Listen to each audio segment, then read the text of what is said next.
और आज विशेष रूप से आप लोगों को आमंत्रित किया गया, विशेष रूप से आमंत्रित करते हुए ये बताना चाहता हूँ कि भारत में सबसे पहले किसी राजा ने अगर लोकतंत्र के को स्थापित करने के लिए हर तरह के सामाजिक सुधारों का कार्य किया, चाहे वो बाल विवाह रोकने की बात हो, देवदासी प्रथा को खत्म करने की बात हो, महिलाओं के लिए वो सारी प्रक्रिया जो आज भी जिसको रोकने का काम हो रहा है, वो एक समय के राजा छत्रपति साहू जी महाराज ने अपने राजकाल में किया।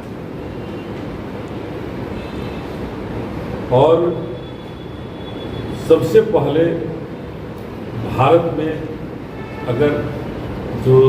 दलितों को, शोषितों को, वंचितों को रास्ता दिखाने के लिए, न्याय दिलाने के लिए अगर किसी ने काम किया तो उस शख्स का नाम, जो राज घराने की तरफ से काम किया गया, राजा की तरफ से काम किया गया, उनका नाम छत्रपति साहू जी महाराज। आज भी भारत में उनके नाम को बड़े गर्व से दिया जाता है कि आरक्षण के जनक छत्रपति साहू जी महाराज। उन्हीं छत्रपति साहू जी महाराज की जयंती 26 जुलाई को, जो कुर्मी राजा थे और निश्चित रूप से सरदार पटेल को हम जानते हैं, सरदार पटेल का नाम कुर्मी वंश में लिया जाता है,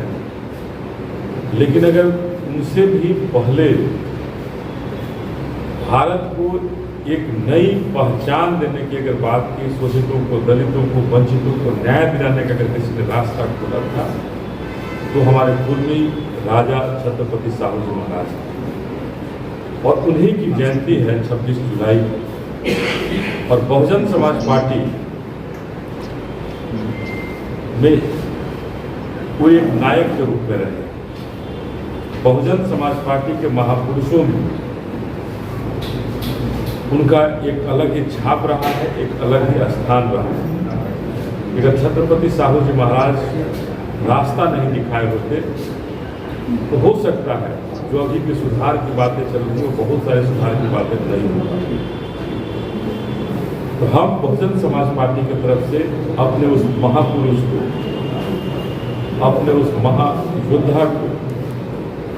बिहार में याद करने के लिए अपने तमाम बहुजन समाज पार्टी की तरफ से, अपने बिहार के कुर्मी समाज के तरफ से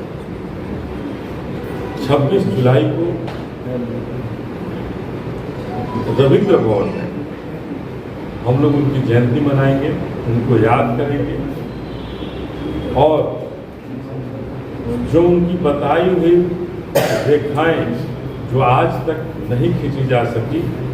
उन रेखाओं को खींचकर शोषित, दलित, वंचितों को न्याय दिलाने के लिए हम लोग एक नई क्रांति की आगाज करेंगे। तो 26 जुलाई को 11 बजे दिन से, सुबह से हम लोग वहाँ रविंद्र भवन में अपने इस महानायक, अपने बहुजन समाज के महापुरुष छत्रपति साहू जी महाराज की जयंती मनाने के लिए पूरे बिहार से,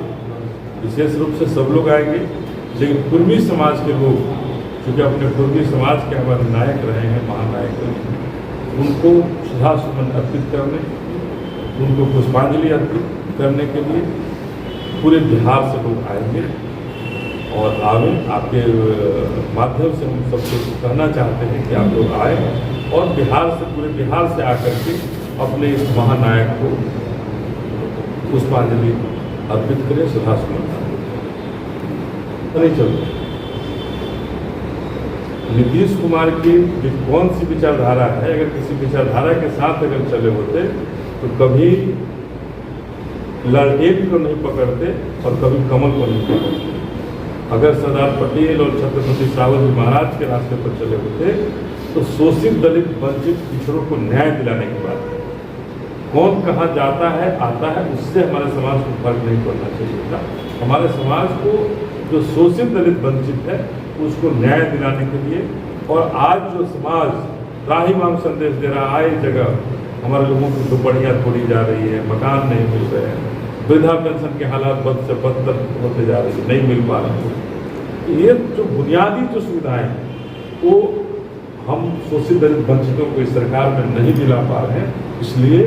जरूरी है कि वो अपने छत्रपति साहू जी महाराज को याद करें और उनके बताए हुए रास्ते पर चल करके एक नई बिहार में प्रारंभ करें।